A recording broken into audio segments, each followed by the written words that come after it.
Swaminiti Namine Namaste Saraswati Deve Gaurani Pracharine Nirvishesha Shunyavadi Paschatya Deshatarine Jai Shri Krishna Chaitanya Prabhu Nityananda Shri Advaita Gadadhar Srivasadi Gaur Bhakta Vrinda. Everybody together now please.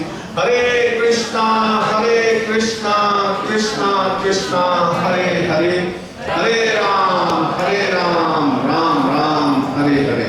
My name is Nan Maharaj Das. I am a humble servant playing the role of MC today. Today is September 14th, 2025. We are almost 2/3 ways, into 2025. Pretty soon it's going to be over. But as usual, our Sunday program started with Tulsi Aarti, which was followed with Guru Puja, and then we had our Sansar Tavana, Guru Vashtakam, and just now we had Singh Aarti led by a Sunday school kid. Looking forward to the class today, but let's take some nectar from Prabhupada. What Prabhupada is saying on September 14th, 1969. He wrote a letter to Satsvarup Das Goswami, Satsvarup Maharaj. Later, he was a sannyasi, I think, by that time. But what Prabhupada was saying, let's see. So Prabhupada said, we have to work sincerely, and because Krishna is in everyone's heart, there will be no difficulty to have the necessary facilities. This is, he's writing to Satsvarup in a letter on September 14, 1969. I believe Satsvarup Maharaj was about to, still leading Boston Center at that time, Boston Temple, But talking about His Divine Grace, A.C. Bhaktivedanta Swami Srila Prabhupada, he's going to be the focus of our attention for the whole class today. We have among us His Grace Sureshwara Prabhu. A big round of applause for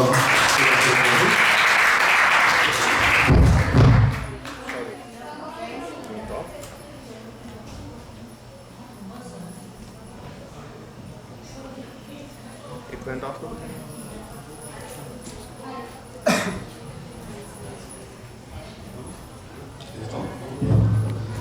Okay. So, a little bit about Sureshwara Prabhu.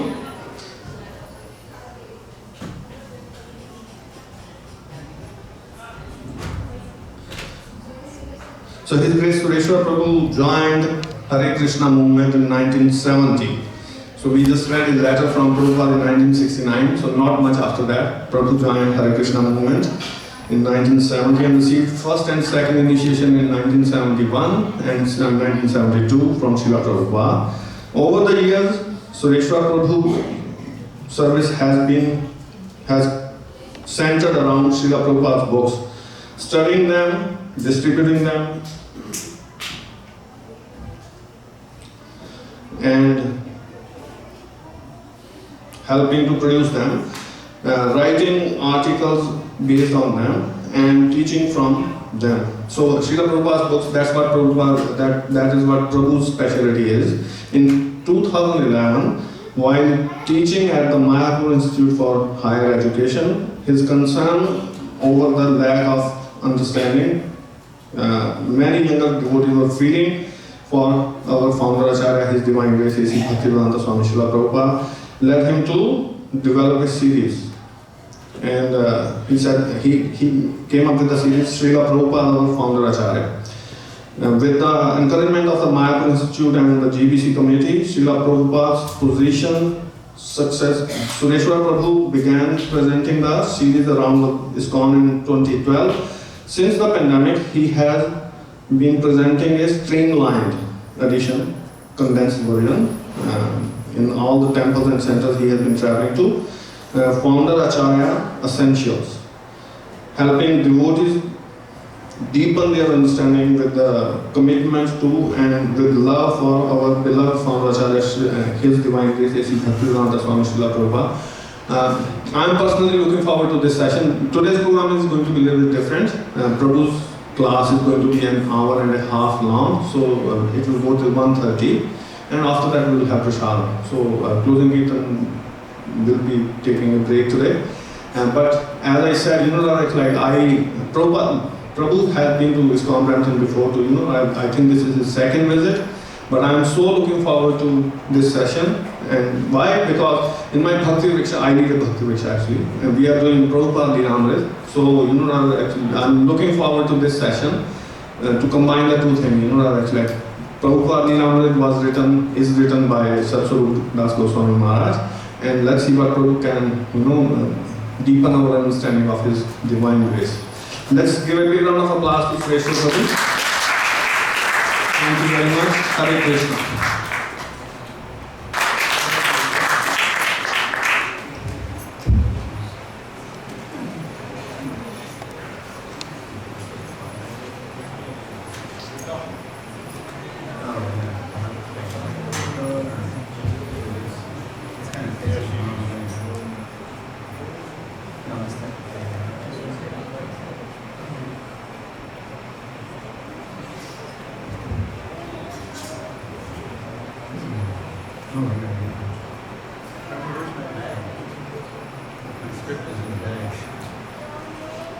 Hare Krishna, everybody. Hare Krishna.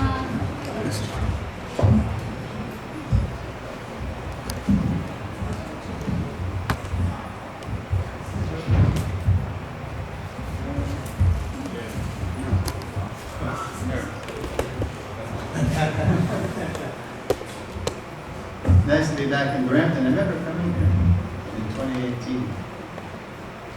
And you know how the men were dancing back and forth, or on side to side? I remember that there was a bunch of young men doing that. And now they've grown up. That's a bad joke, I guess. Okay. Good. So, I hope you all don't get stiff necks. I mean, this is the highest screen I've ever seen. You know? Anyway. And who's going to, are you going to read the slide? Okay, why don't you do that?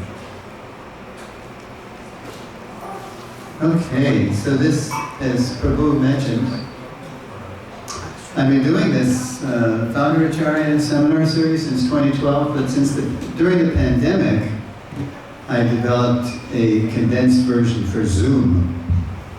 And it was received so well, I decided, even after COVID it's surging again in the States. I don't know about Canada, but it's coming back. I decided to keep this condensed version. I call it Founder Acharya Essentials. It's a 10-lesson journey, actually, from Sambandha, Avideya, Prayojana. But the good news is that each lesson also stands alone, so you don't have to have seen the previous lessons to get something out of this. And this is the beginning of there's a kind of echo here, no? Maybe that's as good as it gets, I don't know. Hare Krishna, Krishna Krishna, Hare Hare, Hare Rama, Rama Rama, Hare Hare. Testing, 1, 2, 1, 2. Echo no, no echo. Hare Krishna. I think that's just the way it is. All right, I guess I won't get too close, because if I get too close and start eating the mic, it'll echo more. Okay, this is the first lesson of Avideya, which means deepening our commitment to the mission. So if we're going to deepen our commitment to the mission, you got to know what the mission is, right? So I call it his mission's roots. And I see some little fellows here. And are they going to be able to, because seminars are really boring for kids, you know. I mean, if I were his age, I wouldn't want to be here. Oops, there he goes, good. So as long as the kids have some positive alternative, they will be happy and we will be happy.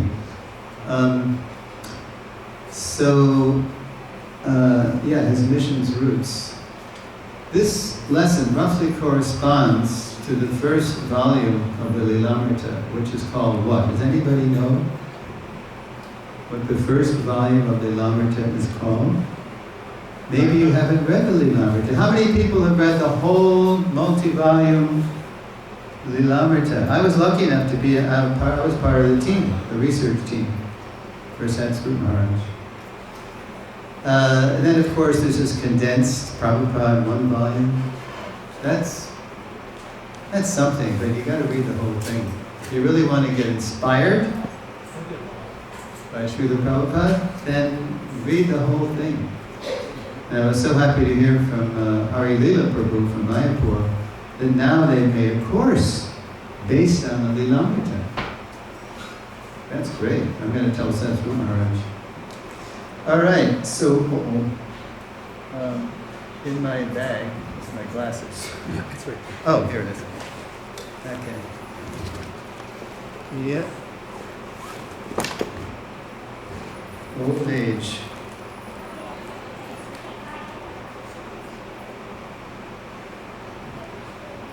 First time I got glasses, I was living in Geets and Albury in Pennsylvania, and I was 42 years old.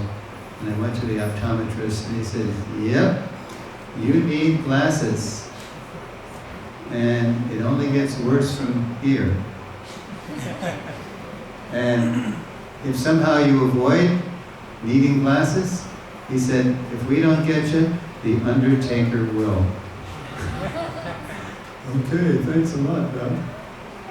All right, his mission's roots. Oh, I have one. Is there a clock? No, it's not. I come prepared. Look at this. I got a clock. We're going to go to 1:30, yeah? Well, I'll stop before then, and we're going to do questions and answers. So as you're hearing me speak and Prabhu speak, you're going to hear a lot of things that might make you wonder, is that right? Is that true? Did Prabhupada really say that? Did he really want that? So make a note of that, either mentally, that's the original computer, it's called a brain, but now we've given our brains over to devices so we don't remember things anymore. So make a note, and I really want you to ask questions and make comments, because that's how we learn. We learn when we churn. We churn and go deeper. Okay. Let's see. Yes. So raise your hand if you know where Srila Prabhupada is there, the photo. Everybody knows. Okay. Where, Prabhu? He's right there. That's a very brilliant answer. Somebody did that yesterday too, right? We were in I was in Waterloo yesterday, and so we did the same thing. Yeah, but where is the picture? Where was the picture taken? Radha Temple. Where in Radha? Yeah, but where in the temple? Prabhupada's rooms. Yeah, Prabhupada is 1972, and my god sister Vishaka, great photographer, she took it. Because her friend Jamuna said, hey, Vishaka, you gotta come and snap this. And Prabhupada's actually posing there. You see, he's just about to take a bite. But he very compliantly held the pose. And because that picture came out, we have this classic picture. All right, so what we do is I have a script and I tell a story, and then we make, and then the questions come at the end, so make a note of your questions. And then Prabhu's going to read the slides because you're going to get tired of my voice. From the beginning, signs of Abhay Charan Dey's divine destiny had appeared. His birth by the Ganges on Nandotsava, the celebration of Lord Krishna's advent.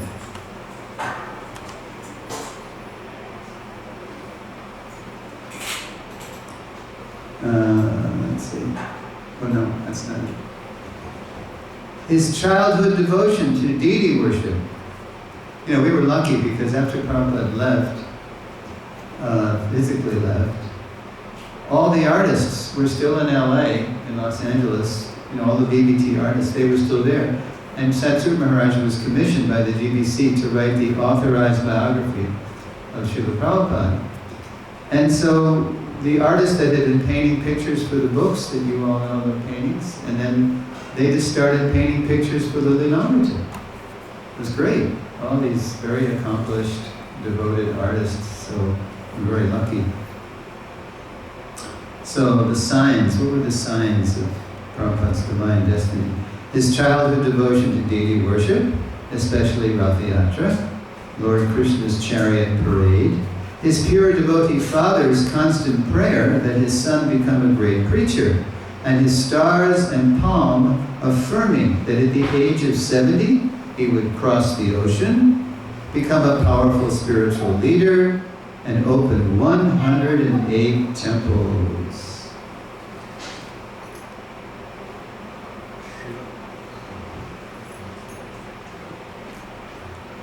Srila Prabhupada, one astrologer, sometimes he read my hand.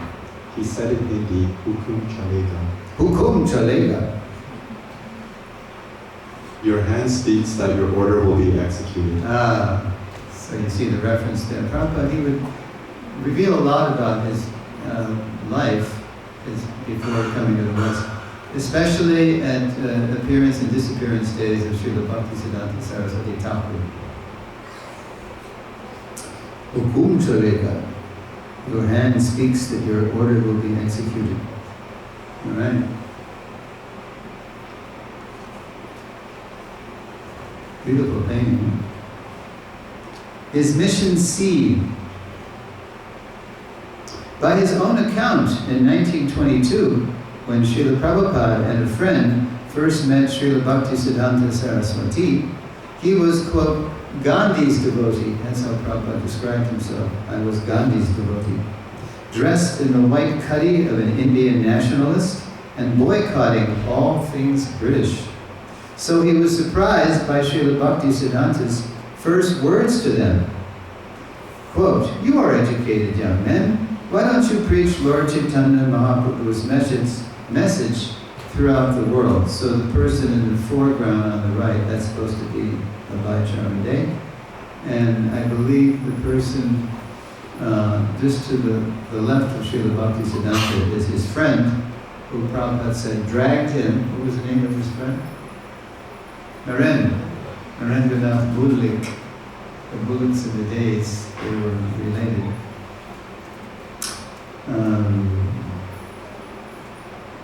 So impressed by, why don't you preach Lord Chaitanya Mahaprabhu's message throughout the whole world? Impressed by Srila Bhaktisiddhanta's bold conviction, Abhay nonetheless felt compelled to challenge him. Who will hear your Chaitanya's message? We are a dependent country. First, India must become independent. How can we spread Indian culture if we are under British rule? Srila Bhaktisiddhanta replied, let me just see it. Okay, that's enough. Srila Bhaktisiddhanta replied that Krishna consciousness, the original pure consciousness of every living being, was too urgent to wait for a change in politics. Misidentifying with matter, suffering humanity was forever pursuing freedom through temporary, earth-bound movements, including Gandhi's. But reconnecting everyone to Krishna, the Supreme Personality of Godhead, and our dearmost friend, was the highest welfare work. We're going to give this little fellow a higher taste in the back. Sir? Prabhuji. Hello. He's a little loud. You're going to give him a soccer ball, let him play outside. Because it's not fair to him and not fair to us. Thank you. Sorry. Okay. Struck by this masterful reply, Abhay's allegiance flew straight from Gandhi to Srila Bhaktisiddhanta, whose mission would soon reignite Lord Chaitanya's divine movement throughout India. Okay, I accepted him immediately, Prabhupada later recalled, not officially, but in my heart. By the way, please turn your cell phones off so they don't beep. Okay. Yeah, not officially, but in my heart. Nor was that heartfelt acceptance merely sentimental.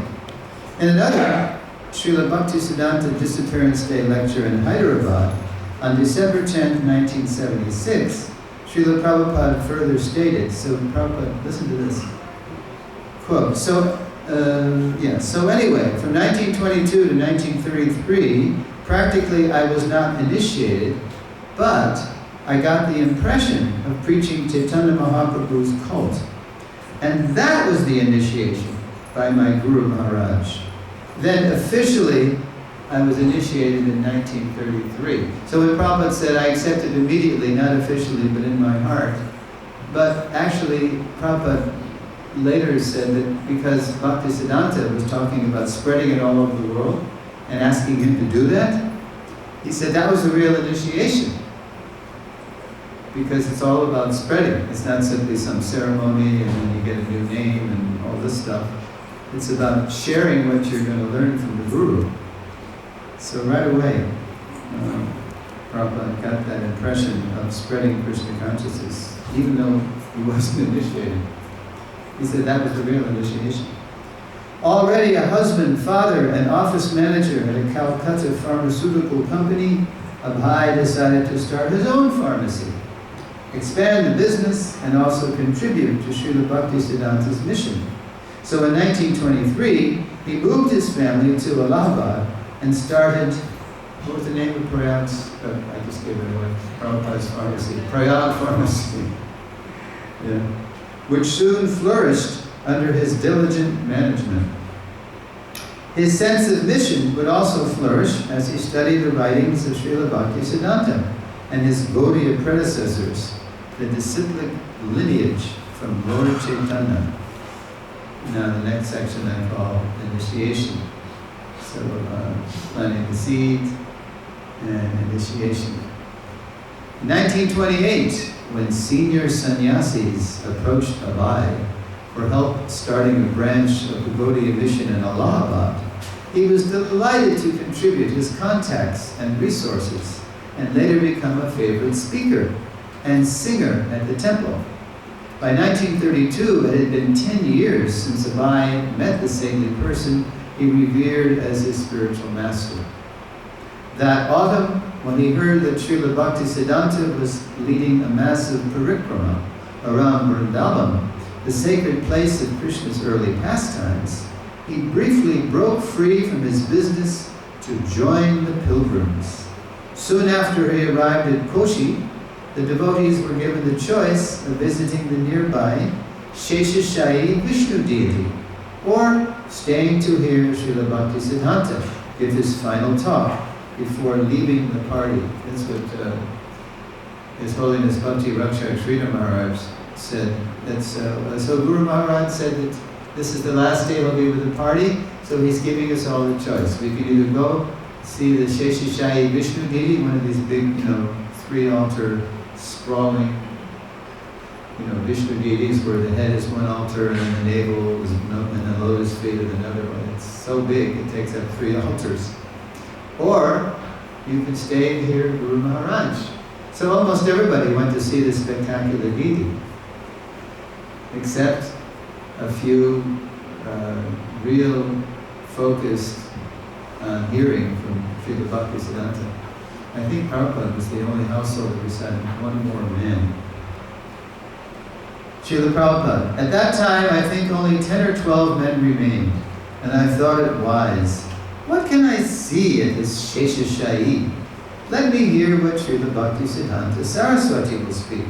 Let me hear. Because he didn't get away from his business just to, see a deity as wonderful as that is. He hadn't seen his Guru Maharaj in 10 years. The person he thought of as his spiritual master, even though he wasn't initiated yet. So let me hear. That was in 1932. In 1933, While Srila Bhaktisiddhanta was visiting his mission's new branch at Allahabad, the local leader recommended Abai for initiation. There we go. There's a painting of Srila Bhaktisiddhanta handing Abai Charande's beads. Yes, I shall initiate this boy, Srila Bhaktisiddhanta said. He is very nice. He hears me very patiently. He does not go away. That's why he initiated. He was keen to hear. It's a big hint for us. We've got to be the first, process of devotional service is Shravanam. And whatever we're Shravaning, we're kirtaning. So we have to be hearing about Krishna, or from Krishna, by Krishna or about Krishna, so we can speak about Krishna. He does not go away. Although Abai's wife chose not to attend the ceremony, Radharani Day, he wasn't interested. As you know from later on, in the T or D incident in 54. Right? Yeah, and she's a very pious lady, faithful, never looked at another man. She was a very kind of Vedic wife, and she was raising the kids. But she was not interested in being a missionary's wife. Prabhupada was on fire with the mission, and she wanted no part of it. So she didn't even go to his initiation.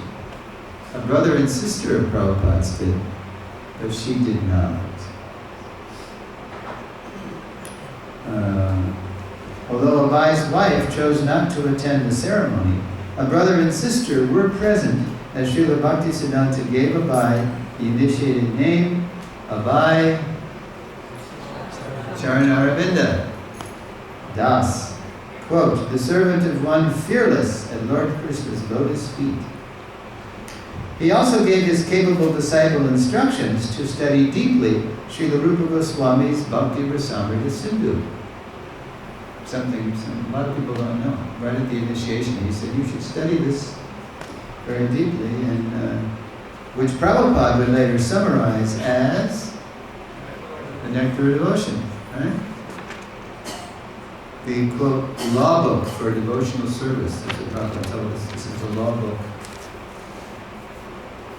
Over the years, Abai would meet Srila Bhaktisiddhanta perhaps a half dozen times. Yet the talks were intimate enough to raise eyebrows. Srila Prabhupada, quote, sometimes I would talk freely with him, and the God brothers would become angry. They would say, fools rush in where angels fear to tread. I thought, I may be a fool, but what can I do? With my Guru Maharaj, we would talk so many private things. I was only a Grihastha, but whenever I came, my Guru Maharaj would be very glad to talk with me. And even Srila Bhaktisiddhanta insisted that Abai Charanaravinda sit on the same seat with him, right? On the same level. Because Srila Bhaktisiddhanta, he was Trikala, he could see past, present, and future. And as time went on, he could see he was a person who could do what I hope we can do, spread this all over the world. But the God brothers didn't understand. Oh, what's he doing, sitting on the same level with Guru Maharaj? Fools rush in where angels fear to tread. But you know what Srila Bhaktisiddhanta told Prabhupada?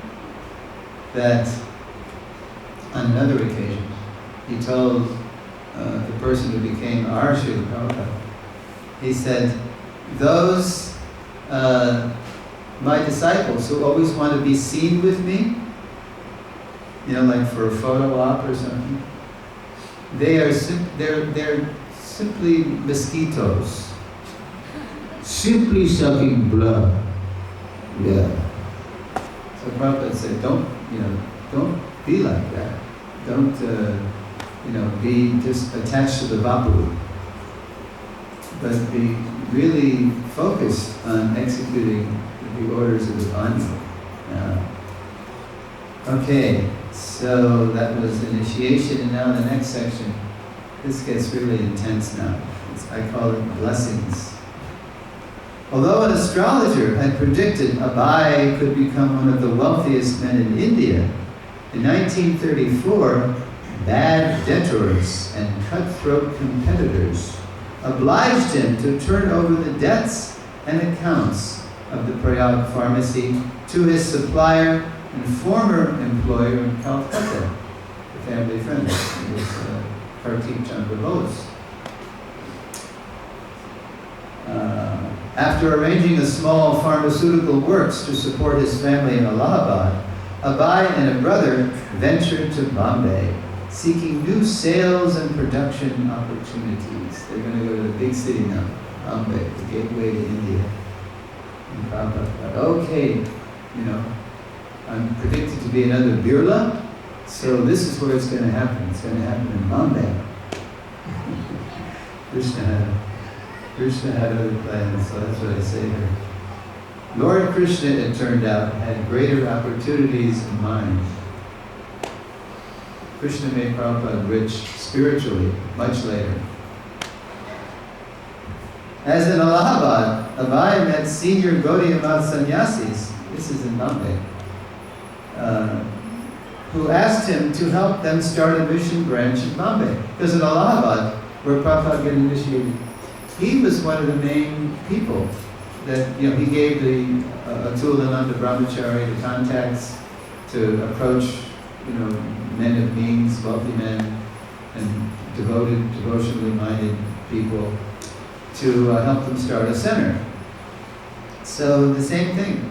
In Bombay, it was Sri Ram Maharaj and Bhakti Saranga Maharaj who, by Krishna's arrangement, met Abai Charanavinda and said, Abai Babu, can you help us start a branch in Bombay? His Prabhupada was good. He knew how to organize, he knew how to fundraise. He was a great singer, he was a great preacher. And so, And so Prabhupada, even though he was there with another thought, mission to build up the business, that was his strategy, right? To become wealthy, and then, when the family is winding down, the kids are grown, and it's kind of vanapras time. Then he would take his accumulated wealth and he would do the mission. But Krishna didn't allow that. As in Allahabad, Abai met senior Gaudiya Math sannyasis who asked him to help them start a mission branch in Bombay. His preaching increasing since initiation, Abai soon helped them launch a successful center. On the evening of February 25th, 1935, Srila Bhaktisiddhanta's 61st birthday, Abai delivered an English speech and poem to the members of the Bombay Gauriya Math. This is the launch of the whole center. Prabhupada gave a speech. It used to be published every year. I think maybe they brought it back in the BBT Vyasapuja book. It's called The Universal Teacher. And it's quite a speech. It's all about how Srila Bhaktisiddhanta is not simply the guru of some sectarian institution, but he's a Jagat Guru. He's the guru of everyone. Some recognize it, some don't. To the members of the Bombay Gaudiya Math, capturing Srila Bhaktisiddhanta and his mission so eloquently that a godbrother dubbed him Kavi, learned poet. Okay, here we go.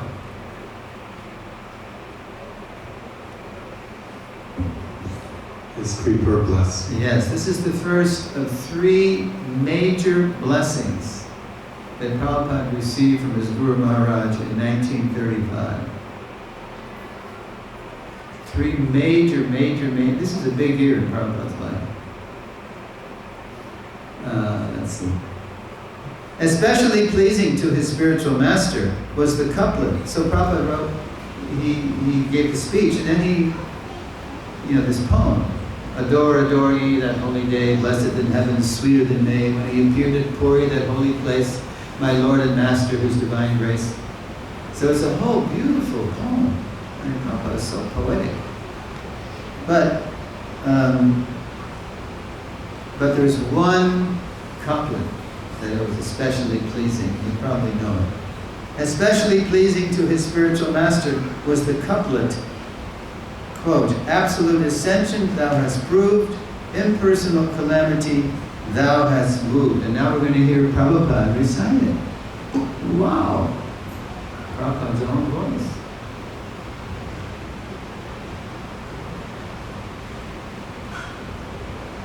Uh-oh. Wait a minute, let's see. Oh, yeah. Let's do it again. Well, it worked yesterday in Waterloo, but I okay.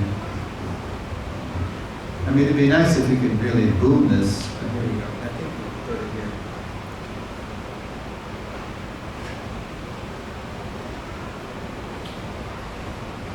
And one more. The absolute essence dollars. You didn't hear that, right? These laptop speakers are useless. You gotta really pipe it in. Anyway, there it is. 1935. That's the couplet that pleased Srila Bhaktisiddhanta the most. So here comes the blessing. When Abai submitted the speech and poem to the mission's English journal, The Harmonist, Srila Bhaktisiddhanta instructed the editor, whatever he writes, publish it. Wow, that's huge. Immediately, everybody's aware that Abai Babu, Abai Charavinda Prabhu, he must be a very confidential disciple of Srila Bhaktisiddhanta, because he told, Bhaktisiddhanta told Iskcon Sanyal, the editor of the Harmonist, whatever he writes, publish it. Woo! That's huge. And by the way, in 1935, that was, 34 years later, in 1969, one of my godbrothers found the poem in the British Museum. Gurudas. Yes, he found the poem. And he brought, I guess he made a copy of it, and he brought it to Prabhupada at Berry Place in London. And Prabhupada said, oh, I thought this was lost. Because they had a whole collection of the harmonists there. Because some Gaudiya Math people did go to England. And so then, Prabhupada read the poem, and then he made a change. Prabhupada is the origin of book changes. All you conspiracy theorists. Prabhupada changed a word in this couplet. Does anybody know what word he changed? Can you guess?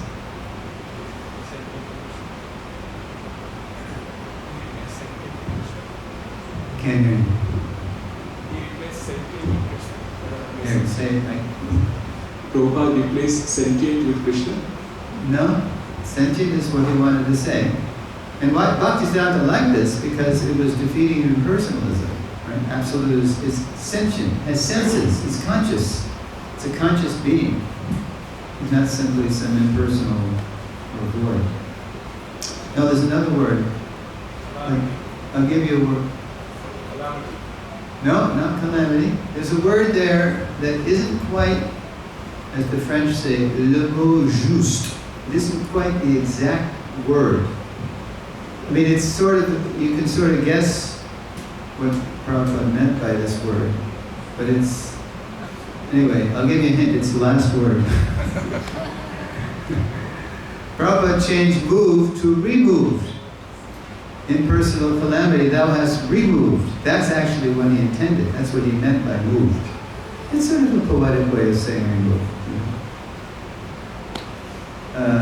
Yeah, that's why you see it printed both ways, because Prabhupada didn't change it.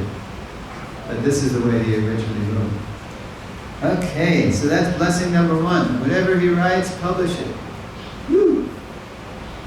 Now, that was in February 35. Now we fast forward to July, the summer of that year. That July, Srila Bhaktisiddhanta came to install the deity of Lord Krishna in Bombay. So the same center that Prabhupada was chosen to give the keynote address to launch the center, Srila Bhaktisiddhanta came to the center because he established 64 months, Gaudiya months, all over the subcontinent of India, and he came to install the deity there of Lord Krishna in Bombay and was pleased with the progress of the center. The leader said that much of the work, this is Bhakti Saranga Maharaj, the leader said that much of the work was due to Abai Babu, who had collected funds and helped establish the new branch. Quote, "Why is Abai living separately?" he asked. "He should be president of this Bombay center." Bhaktisiddhanta Saraswati replied, quote, "It is better that he is living outside your company." Yeah, see, he knows what's coming. This is 1935 now, it's about a year and a half before he leaves this world. It is better that he's living outside your company. He will do.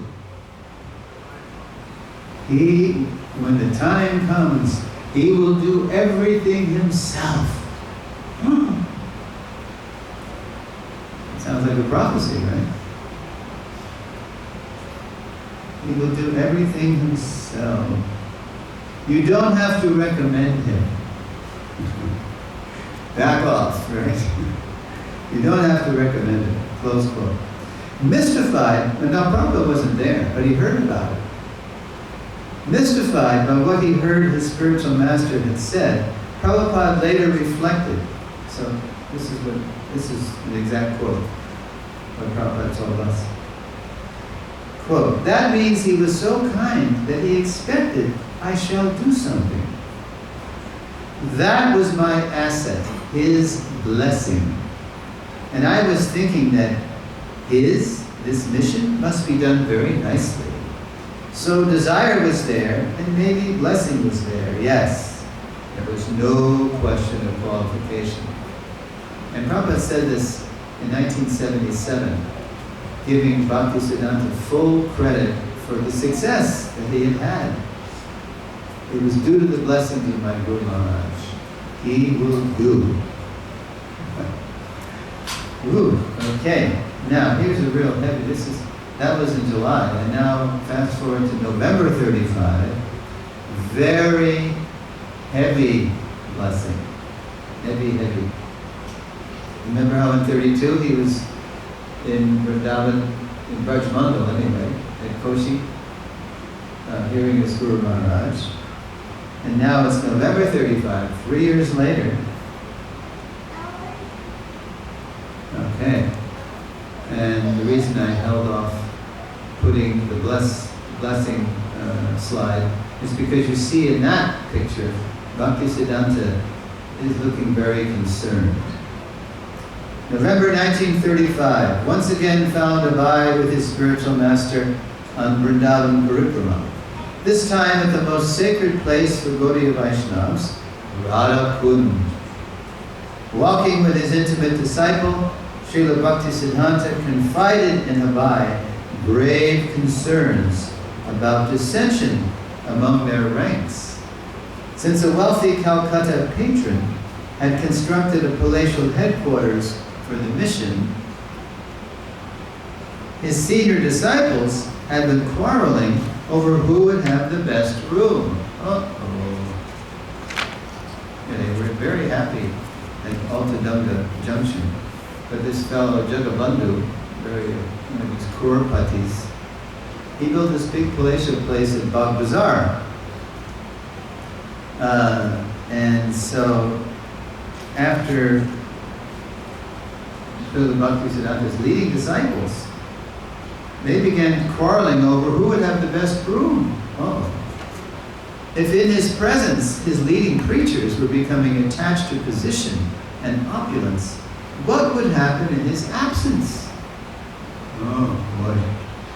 Deeply concerned, Srila Bhaktisiddhanta said to Abai, "Agun Jvalbe, there will be fire." One day there would be fire in the Calcutta Gaudiya mission, And that fire of party interests would spread and destroy.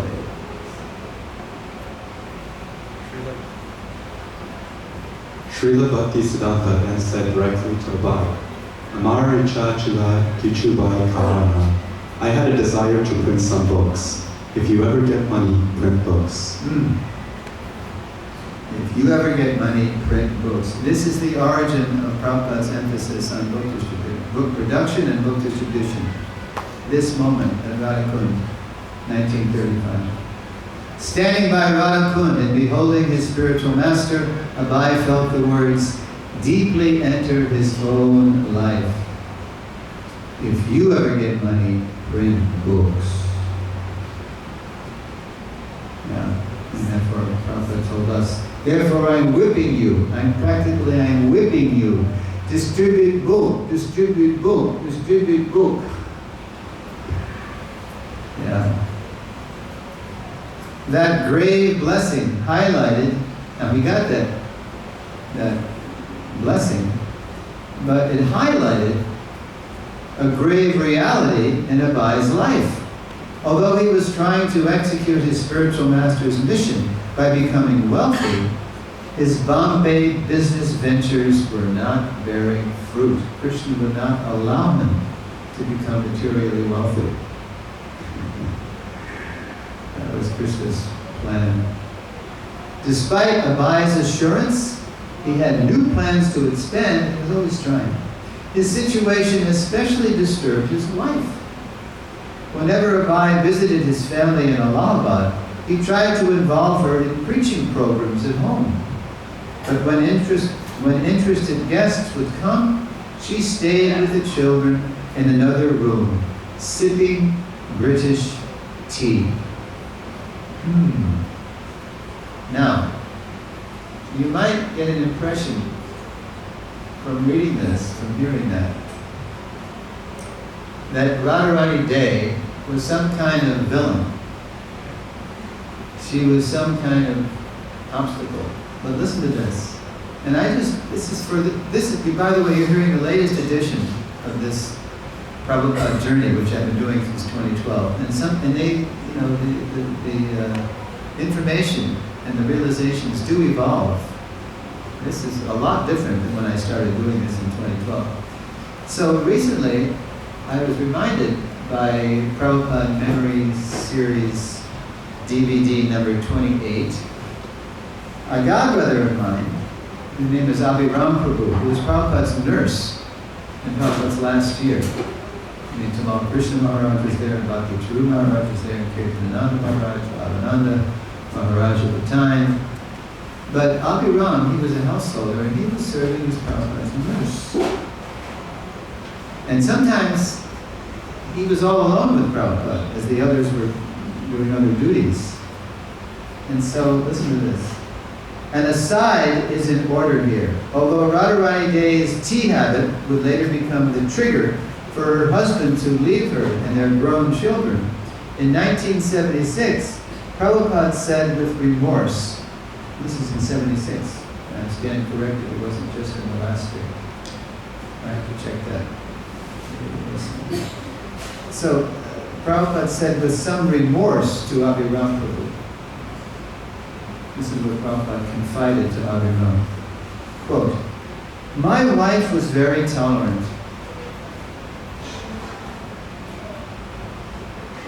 That was her great qualification. And to this day, I regret how harsh I was. But what can I do? I have a hot temper. And we would, let's see, Prabhupada's disciples could also catch his temper. When Prabhupada was angry, you didn't want to be anywhere near him, because he became like Lord Srigadev. It was like, whoa, it was, Prabhupada's disciples could also catch his temper in his pure service to Krishna. I just thought I'd mention that, because Prabhupada is Nityasiddha, Shankavesha Avatar, Uttama Adhikari, Mahabhagava, personally sent by Lord Chaitanya to do what he did, doesn't mean he doesn't also can express very human emotions. We were saying yesterday, when Prabhupada was all alone, in New York City, it was really hard. He landed in September '65, and then for the first 10 months, it was hardly any, and it was a brutal winter in New York City that winter, I know, because I went through it myself. And what was sometimes Prabhupada would go down to the docks, where the Scindia steamship company had their place, and would look at the schedule to see when the next ship was going back to India. And he would write Sumati Morarji and say, this is really tough. But she was into it. She said, no, Swamiji, you shouldn't come back to India until you fulfilled your mission. So, okay, I will do it.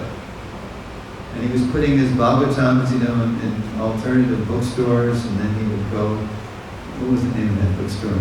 Yeah, the Paragon bookstore. It's where, counterculture people would buy books about India and big wisdom. And so there was a lady, Mrs. Ferber. We got an interview from Mrs. Ferber. And she said, yes, he used to come in, he was just a poor old person, in these Swami robes. And he had these old books, these brick-colored books, and he would put them in my shop on consignment. And and they weren't selling much. And so naturally, being a business manager, a manager of the shop, I didn't want to keep books in there that were taking up space, that weren't moving, they weren't selling. But he would bribe me with, he used to make these pastries. They were samosas. Papa was making her samosas. Oh, Mrs. Ferber, just one more month. Here, have a samosa. And Prabhupada, he was a great cook. Oh, okay, Swamiji. Oh, and by the way, could you get me a glass of water? Now, if it was an ordinary person asking for a glass of water, she would have said, the water cooler is over there. But I just dutifully fetched him a cup of water, because he was such a sweet old man. Yeah, so it was tough. So Prabhupada, just because someone's a pure devotee doesn't mean he doesn't express human feelings, doesn't have these feelings. Look at Arjuna, he didn't want to fight, right? And then Krishna had to sing the whole Gita to him to get him to fight. So it was really tough. So Prabhupada had these thoughts, but he stuck to it. It was do or die, do or die. Yeah. Okay. So, the next section is called, so we had, blessings, and now we have confirmation. Because Srila Bhaktisiddhanta disappeared. Either you can take it to 31st December 1936, or you can take it to 1st of January 1937, because Srila Bhaktisiddhanta actually passed away before the sun was up, on January 1st, 1937. The Prabhupada, he says, and that's how the Vaishnavas mark the solar day, from sunrise. So it was 5:30 in the morning. So he said, Prabhupada would say December 31st, 1936. So confirmation. Although Abai had already contributed much to Srila Bhaktisiddhanta's Gaudiya mission, donating money, helping launch the Allahabad and Bombay centers, submitting excellent English offerings, both in the spoken and written word. Right? In December 1936, he wrote his spiritual master a letter, asking if there was some way he can contribute more. All right, here we go. I am a householder. Sometimes I give monetary help, while I cannot give you direct service. Is there any particular service I can do? Prabhupada later recalled the highlights of his spiritual master's reply. Okay, here we go. Srila Bhaktisiddhanta Saraswati Thakur replied, I am fully confident that you can explain in English our thoughts and arguments to the people. This will do much good to yourself as well as your audience.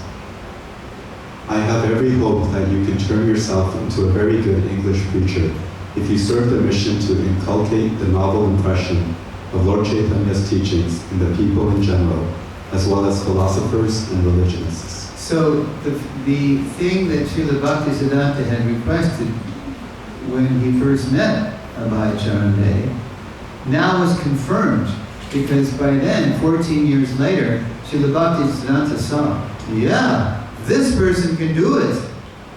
He can do what he's asking. It'll be good for you, it'll be good for the whole world. Little more than a fortnight after Abhay read this letter, his spiritual master passed away. The same instruction he had received at their first meeting was reconfirmed. His Guru Maharaj's order was now the very purpose of his life. Okay, so the next section I call war. It wasn't just an external war, World War II. There was an internal war too. The quote, fire in the mission broke out almost immediately. Although Srila Bhaktisiddhanta had clearly ordered his disciples to form a governing body and work, quote, conjointly, some leaders began competing to replace Srila Bhaktisiddhanta as the mission's supreme spiritual authority, as well as the controller of its assets. The fighting ended up in the courts, but because none of the parties was authorized, the unified Gaudiya mission Srila Bhaktisiddhanta had led throughout India and beyond fragmented into isolated temples. Quote, living outside, remember, Bhaktisiddhanta said, better is living outside your company. Living outside, Abhay felt protected by the order Srila Bhaktisiddhanta had given him. Yet the dispersion of the unified Gaudiya mission was heartbreaking. Can you imagine if all of a sudden there was no more unified Iskcon mission? If we all just became isolated temples, and it wouldn't be the same. No, we can do much more together, cooperating, than we can individually. In 1938, he dropped his Bombay ventures. He gave up trying to become another Birla in Bombay. He finally gave it up. He dropped his Bombay ventures and moved his family back to Calcutta. To maintain, he began to produce pharmaceuticals in the front room of his flat, just to maintain just to pay the bills. Deepening his study of his spiritual master's books, he spoke Krishna-conscious philosophy to whoever would listen, determined to somehow carry on Lord Chaitanya's movement. In 1939, Abhay wrote an introduction to the Bhagavad Gita, indicating his intention to translate and comment on the entire text. Impressed by Abhay's writing and preaching, two sannyasi godbrothers gave him the title Bhakti Vedanta. This is where the Bhakti Vedanta part of Prabhupada's name comes in, because Bhakti Suranga and Bhakti Sridhar Maharaj, they were impressed by the introduction that Prabhupada showed them. Prabhupada said, I'm going to translate the Gita. And they just saw his introduction, and it became, that was the first draft of what became what we know as the introduction to our Gita as it is. And they were impressed. So they gave him the title, Bhakti Vedanta, and Prabhupada humbly accepted it. Gave him the title Bhakti Vedanta, quote, one who knows the end of knowledge and devotion to Krishna, unquote. When World War II broke out that year, England drafted India into the war effort. In Calcutta, Abhay would endure bombs and man-made food shortages as he and a few close godbrothers, survivors of the Gaudiya mission's breakup. Hey! see you in 10 years. Yes. He and a few close godbrothers, survivors of the Gaudiya mission's breakup, continued to study, write, and preach the remedy for all suffering, Krishna consciousness. Okay, so then in 1944, here's another step in Prabhupada taking a big step toward fulfilling the spiritual master's order. Go ahead. In 1944, on Srila Bhaktisiddhanta's appearance day, Abai launched an English devotional journal, Back to God. Back to Godhead, offering spiritual solutions to material life's endless problems. BTG saw print only twice that year, owing to the Indian government's severe rationing of supplies, including paper. Abai's messages were scarcely noticed, much less valued, and even less so at home. Listen to this. After the war ended in 1945, Abai saw a good opportunity to expand his pharmaceutical operation in Lucknow, where your wife is from. Right. Yeah, there was a big building. It was a great facilities to become a pharmaceutical works. And but it was on the market for sale because the place was haunted by ghosts, and nobody wanted to work there. Nobody wanted to be there. So Prabhupada got it dirt cheap, I think 20,000 rupees, which was actually his whole life savings. Because he saw an opportunity to finally, he thought he did work in Bombay, but maybe in Lucknow, right? An opportunity to expand his pharmaceutical operation in Lucknow, 600 miles northwest of Calcutta. With enough profit potential to expand BTG and better situate his family, he could give his family, he could raise their living standard, and also increase his Back to Godhead production. Abai made a big capital investment. But when he called the family's best servant to come help him, the family would not let him go. They were attached, this fellow's name was Gauranga, and they wouldn't let Gauranga go because he was the best servant they had. So Prabhupada couldn't believe it. The family wouldn't help him, they wouldn't let him go. Indifferent to Abai's preaching ambitions, or even an opportunity to improve their own living standard, the family he was supporting was now becoming a useless burden. This is in the letters, Prabhupada's letters. He's writing to Gauranga, I am no more interested in these people.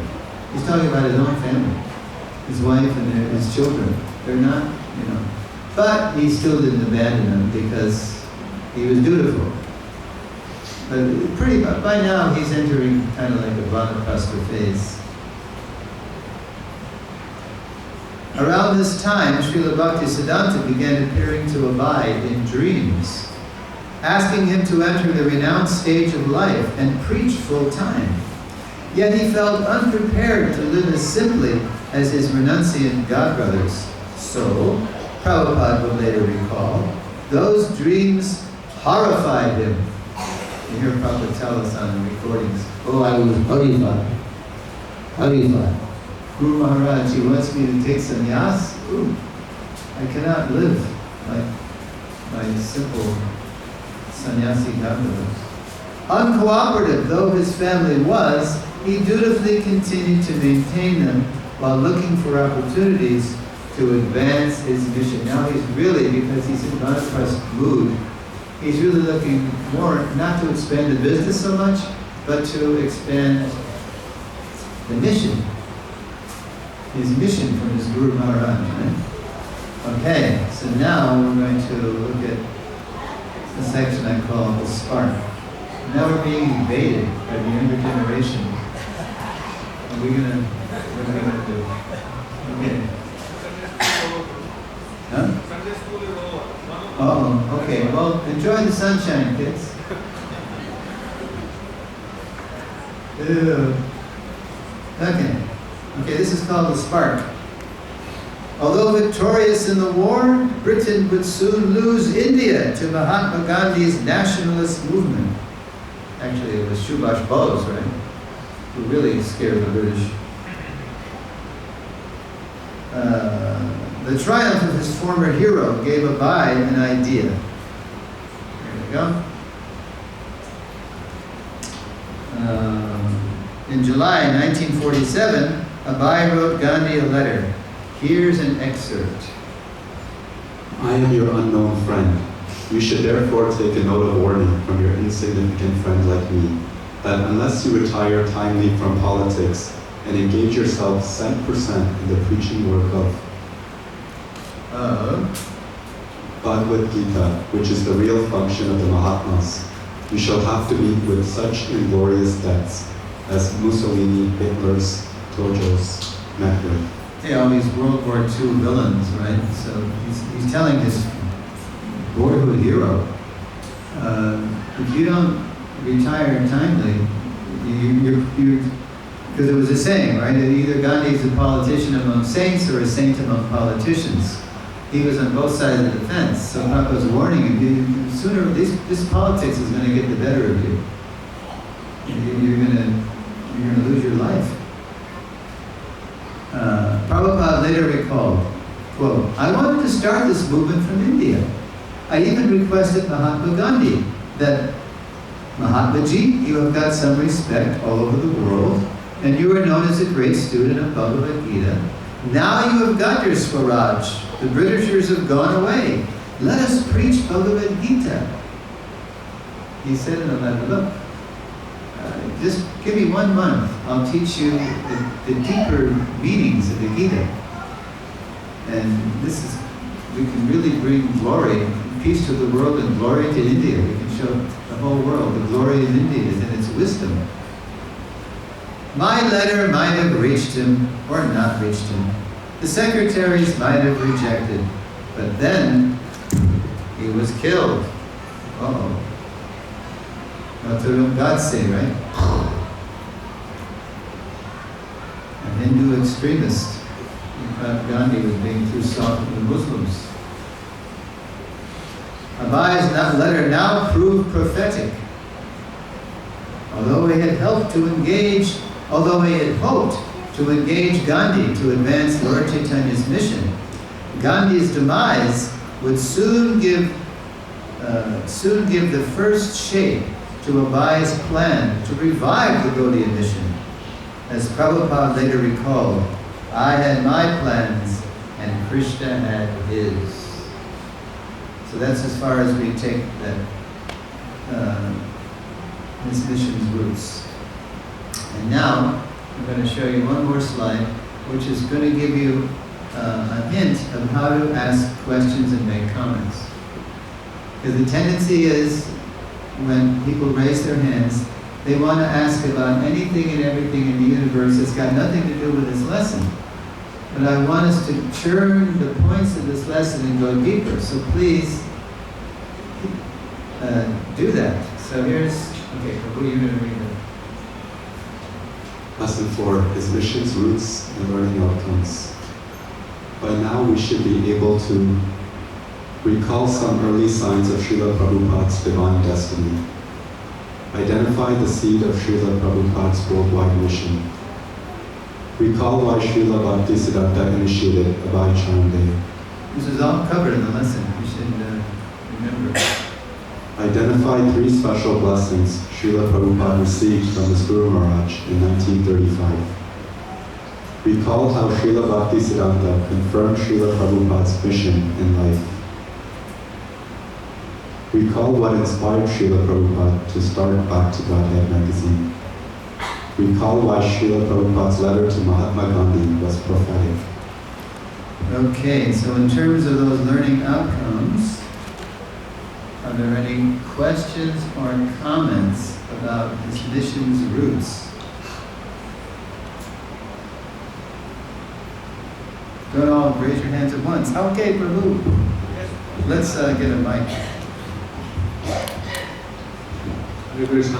So it's just a comment. You were talking about Prabhupada admitting that he was hot-tempered, and when he was Say it again?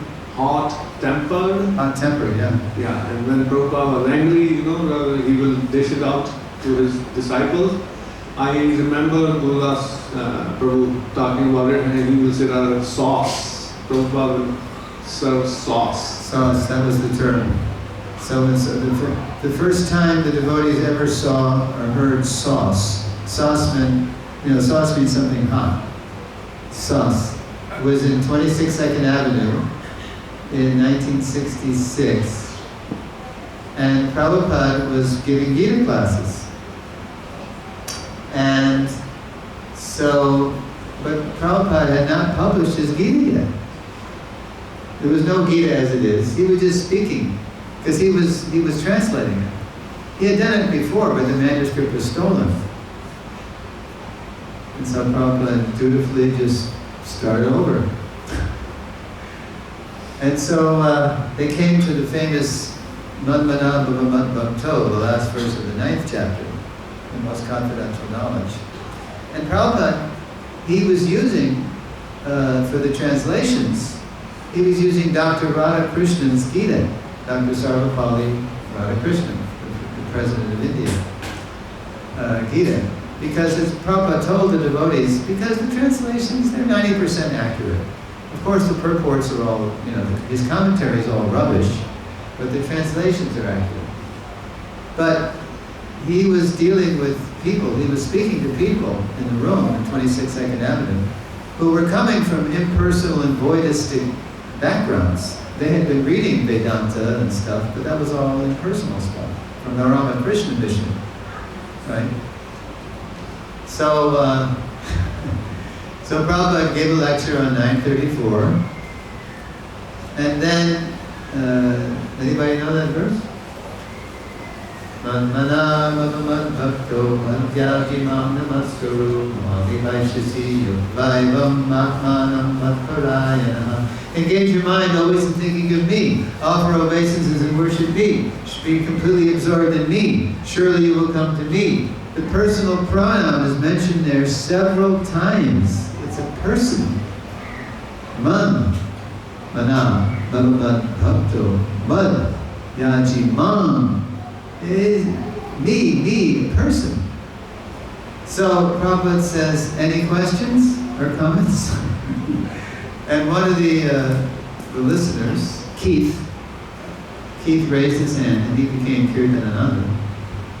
And he said, oh well, Swamiji, couldn't we also rather say that it is not to the person Krishna to whom we have to surrender, but to the unborn, unmanifest, as essence within Krishna, classic Maya, within Krishna, and within all of us.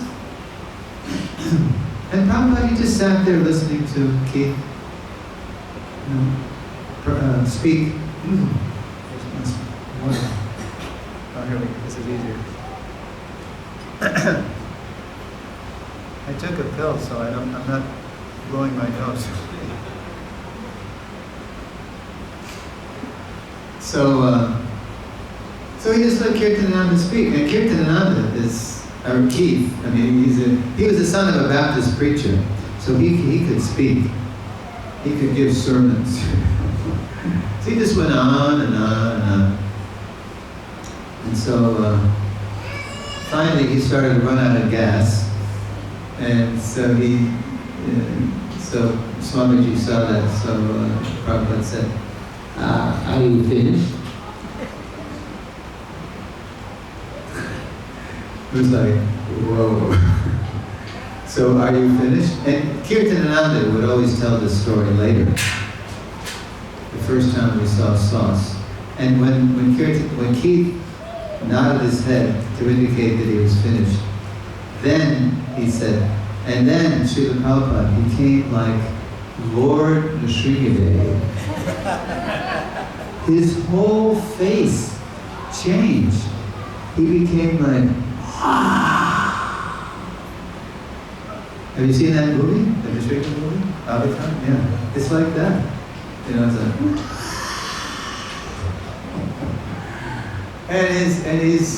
he was just hollering. Krishna says, me, my, unto me, and you're saying something, and this is total nonsense, and this went on and on. And Keith said, and the longer Swamiji spoke, I felt myself getting smaller and smaller and smaller, until I felt like I was just shrinking into the floorboards at 26 seconds. And that's the greatest, I wasn't there, but that's the greatest sauce I've ever heard of Prabhupada. Because Prabhupada, he was laying down the law. He was, cutting through. His Nirvishesha Shunyavadi, that was his mission. Prabhupada, he had to give us his own pranam mantra. That's traditionally not what gurus do. It comes from the disciples, but we didn't know Sanskrit, we didn't know his missionaries. Lunches Yadavas, right? So Prabhupada had to give us his own pranam mantra. Nirvishesha Shunyavadi Paschatya Deshatarya. Good question. Okay, anything more about these points in the... I answered you because at least I did mention that but it's not in the learning outcomes. All right, Prabhu, let's get a mic for Prabhu. Let him run the mic. Okay. Hare Krishna, Prabhu. Thank you so much for sharing your... you compiled this very nicely, and it gets better and better as the years go on. Absolutely. So, my question goes back to the first part that you spoke about, where Prabhupada was... Srila Prabhupada was almost like a Gandhian, right? Yeah. And got to fight So the British. And then eventually, full 180-degree turn to say, okay, this is the most urgent message that needs to be delivered. We need to be preaching Krishna Bhakti. I sometimes struggle to reconcile that myself. I have no doubts that Bhakti is the ultimate. But at the same time, we are engaging in the world, and we need to do what's needed. And at that time, fighting the British was an important aspect as well. They were exploiting India. And so I always struggle to sort of understand that. I love your perspective. That's a great, very good.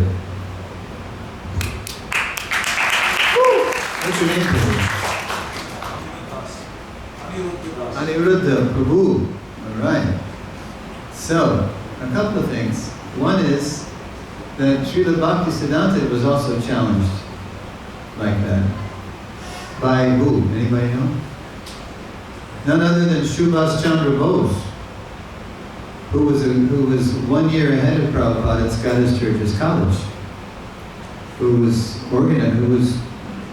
secretly, so the British couldn't hear him. He was organizing in college. He really, especially after, what really was really the last straw for the Indian nationalists was when the British massacred those people at Jallianwala Bagh in 1919, when the British machine gunned down men, women, and children at that massacre. Yeah. But anyway, so Subhash Bose, he came to Srila Bhakti, because Srila Bhaktisiddhanta was, he was organizing a renaissance in Krishna Bhakti, and especially Gaudiya Vaishnavism, as revealed by Lord Chaitanya. So Subhash Bose came to meet Srila Bhaktisiddhanta to complain to him that, I'm trying to do this thing where I'm trying to kick the British out of India. They've been here, for a couple of 100 years, and now they're so abusive, and they're like demons. We gotta get them out of here. So Prabhupada told us this, of course. This is how we know this. So Prabhupada said, so my Guru Maharaj avoided him like this, or he He was not interested in debating Subhash Bose because he could see Subhash Bose was a committed nationalist and nothing he could say was going to be interested in something higher, a higher freedom from birth and death. So he said, my Guru Maharaj said, I'm only attracting very skinny people. Brahmins. And so don't put your glance upon them. You don't have to worry about these people. You need like,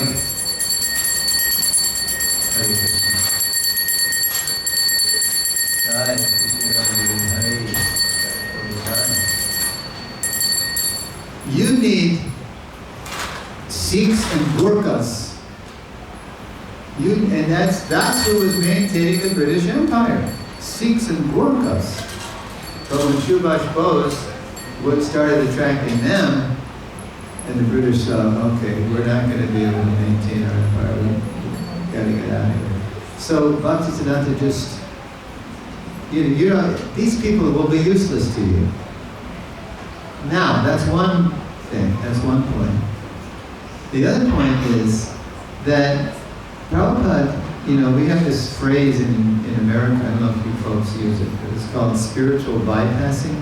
You ever heard of this? It means that in the name of spiritual life or transcendence, you neglect the suffering of the world. Right? And so, in the 70s, when, because Prabhupada's first, his initiates, us counterculture people, a lot of us had been very politically active in the 60s and 70s against the Vietnam War and against the military-industrial complex. And so a lot of us were politically minded and we wanted to use it somehow in Krishna's service, so that we had a political party. I don't know if you were familiar with this history in Iskcon, but we had a political party in America called the In God We Trust Party for Purified Leaders, and Prabhupada liked it. He liked it, that we were engaged politically. Balavanta Prabhu, he ran for mayor of Atlanta. I was serving in Gainesville, Florida, and our temple president, Amarendra Prabhu, who had been a very fiery member of the SDS, Students for a Democratic Society, who sometimes resorted to violence, which is not good. Look what's just happened in America. There was an assassination of a right-wing leader. But anyway, he was, he's got the scars to prove it. He was clubbed, by the cops. But he was running for mayor of Gainesville, and there was a godbrother of mine, Nalini Kanta Prabhu, who's been in Alachua for years, but he was in Tucson, Arizona, where I'm based now. And he was running for mayor of Tucson. And Damodar Prabhu was running for Congress. And so Prabhupada liked that. But why did Prabhupada like it? It's because the devotees were showing up in suit and tie, and Prabhupada said flag, shikha, flag, and tilak. And they were teaching that the reason the world is a mess is because the leaders don't have purified hearts. They're corrupt. Their hearts are unclean. So we need to start looking for people who follow principles, regulative principles of freedom. It says in the Gita translation.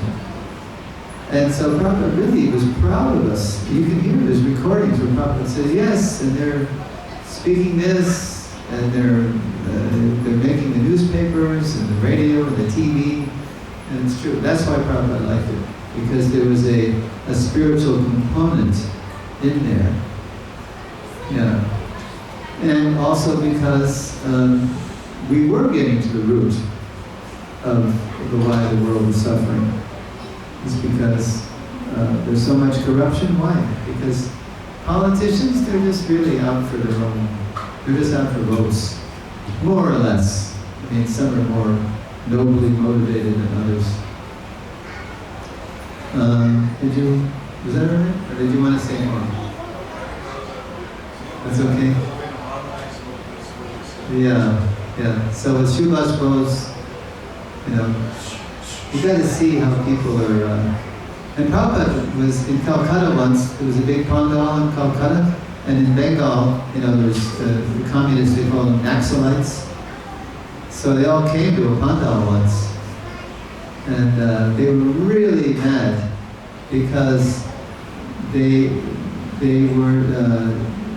was a VIP place. Communism is all about everybody is the same, material, which is absurd. And so there was a VIP place, chairs, and they wanted to sit in the VIP place. So Prabhupada said, yeah, sit in the VIP place. But here, listen to what I'm saying. And this is the ultimate solution, to all the world's problems, not simply some change of mundaneism.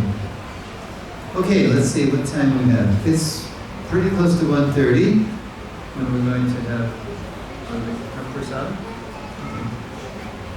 Okay.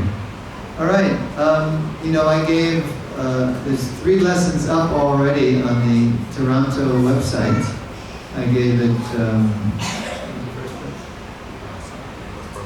Burlington, and then we were in Stouffville, and then yesterday we were in Waterloo, and today we're here in Brampton. So even though you're only getting 1 lesson, I really hope you check out the other lessons, because they get better and better as we move from Sambandha to Abhidev to Prayojana, deepening our love for Srila Prabhupada. Okay. Any last?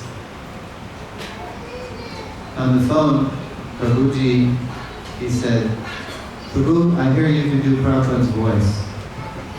So I do that very selectively. You heard me do a few words already. But I'll just tell you, as Prabhupada would say, there's 2 words, Anukaran and Anusharan. Anusharan means to follow, take shelter, and Anukaran means to imitate. So, take it from Srila Prabhupada. You should follow.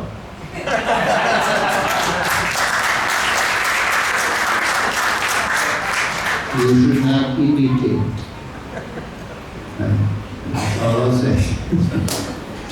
Srila Prabhupada ki jai. Big round of applause for Suresvara.